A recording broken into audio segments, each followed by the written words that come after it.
Remember seeing my video a few weeks ago where I got these. Now, playing cards, ace of spades, ace of hearts. These are only 2.5 grain silver pieces in here, so they're not very big. But I did get a Joker card, same amount, 2.5 grains. Shouldn't have paid that much, but I wanted it just to make like a set. I'm not planning on buying a lot of them. I mean, because these little ones are 1 gram compared to 2.5 grains. Huge difference. Now, let's move along a little bit. Sometimes when I tell you, you can get dateless coins, like this Standing Liberty's dateless. There's part of a date on this, Barber, 1899. It's a Philadelphia mint. If you don't know, the mint mark on these Barbers is right underneath the eagle's tail. These two, $8.50, recent buy. Not super recent, but recently. Now, when I do say you buy random silver like this, this is $2 face. When I bought it, I figured out the weight, 61.5 grams. At the time I bought this, it was 91 cents per gram, 56.94 was the value. And when I bought this, I got it. I think I had $53. I had 3 ones and 50, and he said that's good enough. But I was talking about ghost coins last night, and that would have been a pretty good one to pull up. But this Barber's torn up a little bit, but I weighed all this out, and that's what I was aiming for, was to get it at melt or under melt. Hello, Liberty Bleed Silver. Now I want to show you this. 1854 Farrell's quarter.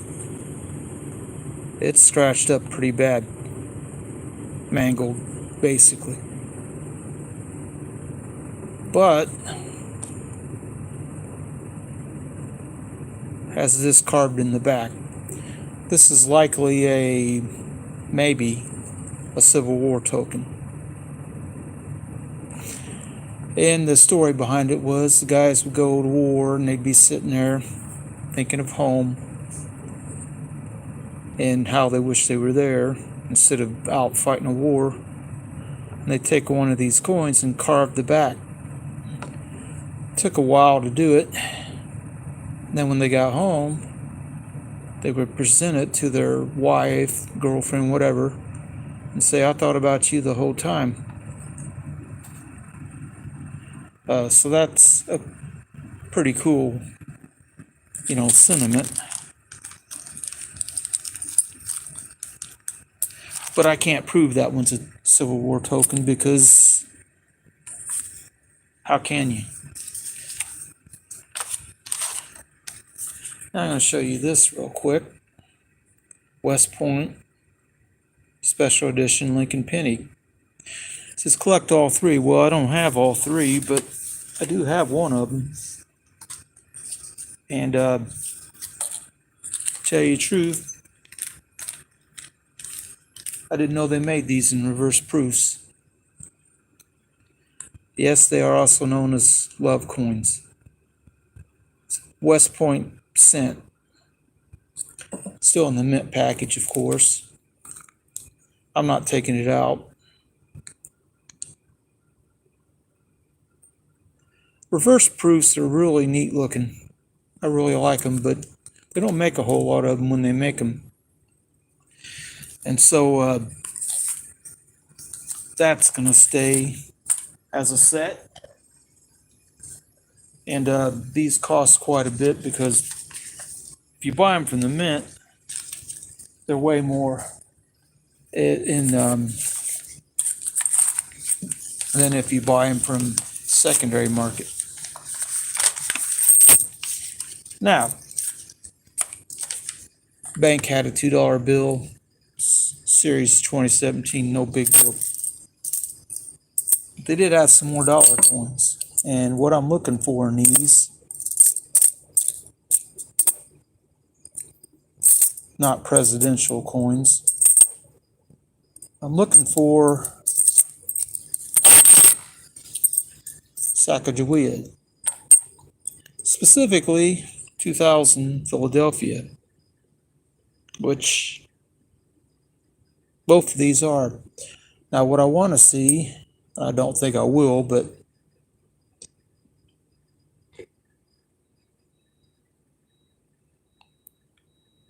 there's no die, crack, chip, or nothing, but it'll be angled through the body of the bird, and I call that the wounded eagle. There's about 100 known to exist.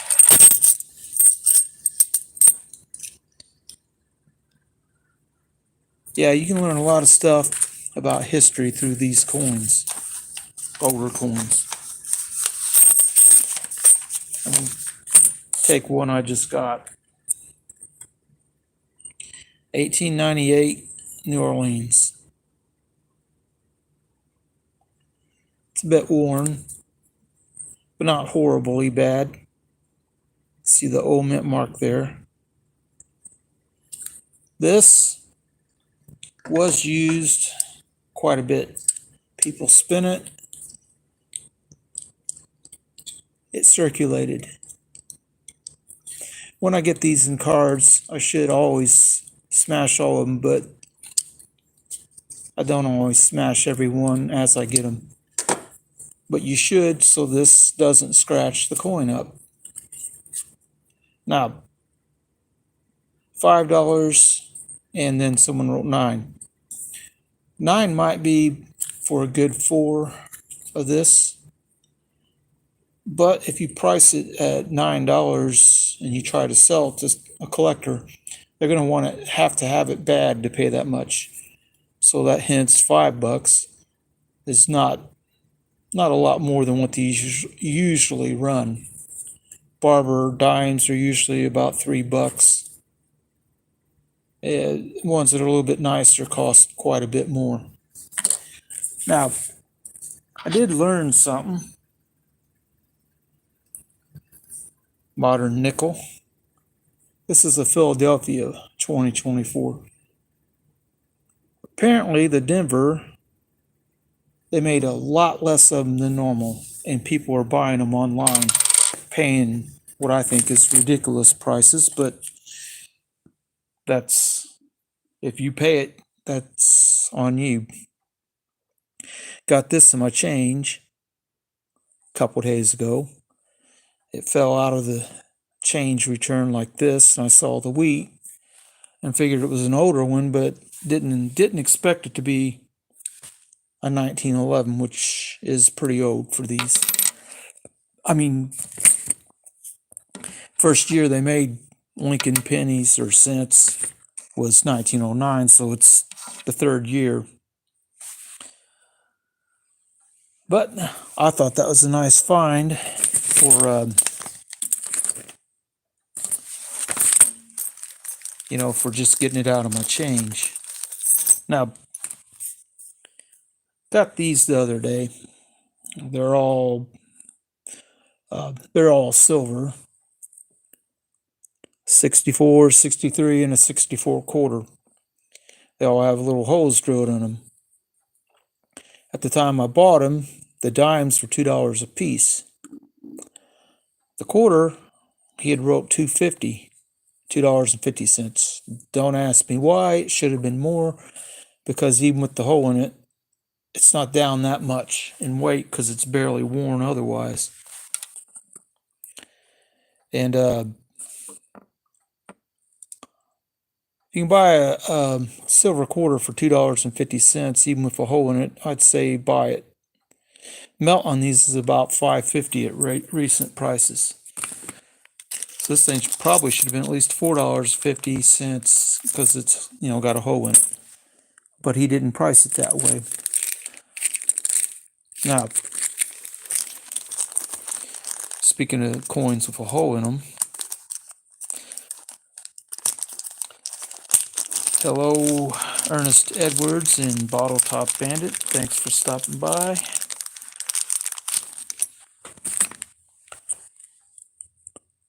This Walker has a pretty good sized hole drilled in it, which makes it no longer really a collectible piece.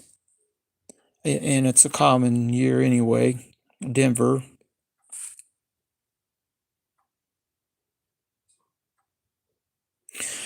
Sometimes the focus on these things doesn't like to hold.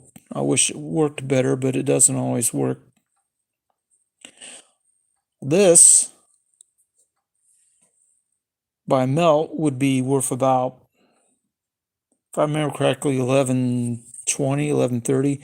But it's probably missing about, if I had to guess, I did weigh it, but only in with all the rest of these. I think it's probably 11.1 or something grams. I mean, I could get my scale out, but we all know that you don't always have to look at stuff with a scale. Now,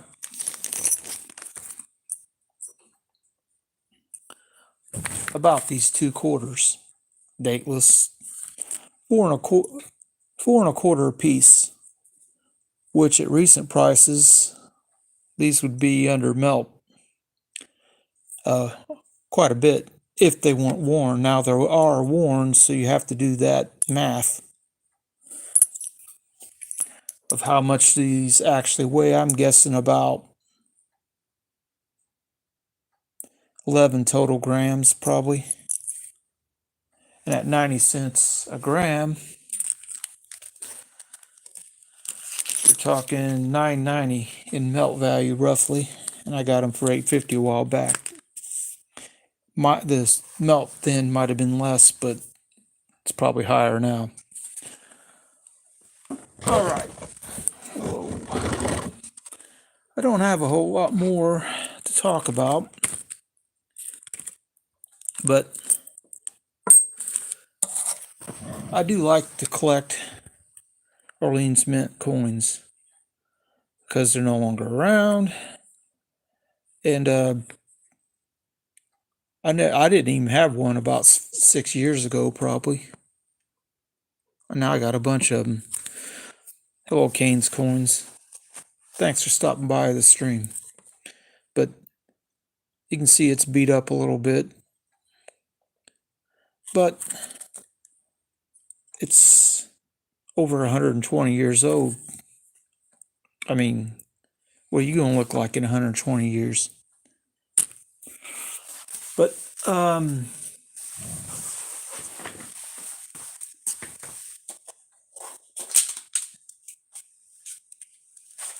when talking about New Orleans, the New Orleans Mint, that is, the last year of the coins, 1909. This is a pretty nice looking dime. Most of Liberty you can read. And you can see it's Orleans Mint. Then the $50, which I have a couple here. This one's been circulated quite a bit. This one looks a little less circulated. Maybe not so much on the back, but so those are 2 of the last. Now the hardest one of the 3 to get is this one, the 1909 New Orleans quarter. Survivability and a low mintage number is the reason why. It's Orleans. Good for the book value, somewhere around 54. But if you ask that, this one probably won't sell. So my coin dealer put 25 on it.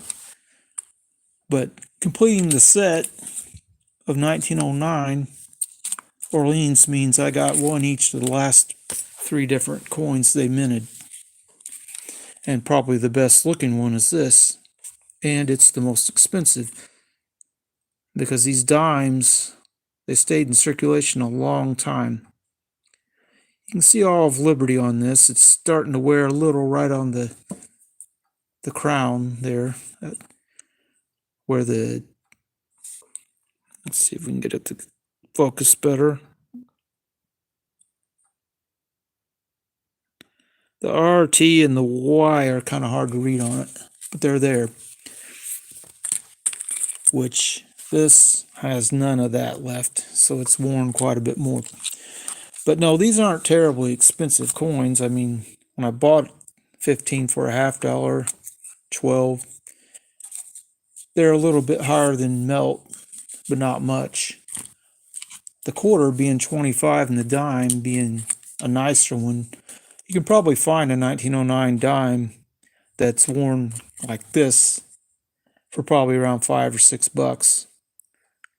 But to get one this nice, you're going to pay up a little bit. But that does complete the set. Took a while to find one. I saw one other guy had one of these, but he was asking 40, and it was probably worn every bit as much as this one is, maybe more, because I did look at it. But I didn't want to pay $40. I figured I'd probably be able to get one cheaper eventually. But that's pretty much about all I have for this little live stream. But if you can find a coin dealer willing to sell you worn out, junk silver like this at under melt, which this ended up being when I bought it, is a good way to get it. They don't all sell them that cheap though, so you have to keep that in mind too. But you can probably haggle a little bit with a coin dealer who has a bag of really worn out stuff like this, and he might not get too mad, especially if you buy from him often and you pay up occasionally for better coins. But I mean, all 3 of these came, well, this one came from a different dealer entirely. He's no longer with us. But all these other ones came from my regular coin dealer. And the reason why he prices them cheaper is he always has a saying: an unsold coin does not make you any money. So I'm going to go ahead and leave you with that thought. And remember, when you go to sell your coins, if you price them too high, you might not be able to sell them. So I hope that everyone has a good day, and we shall see you next time.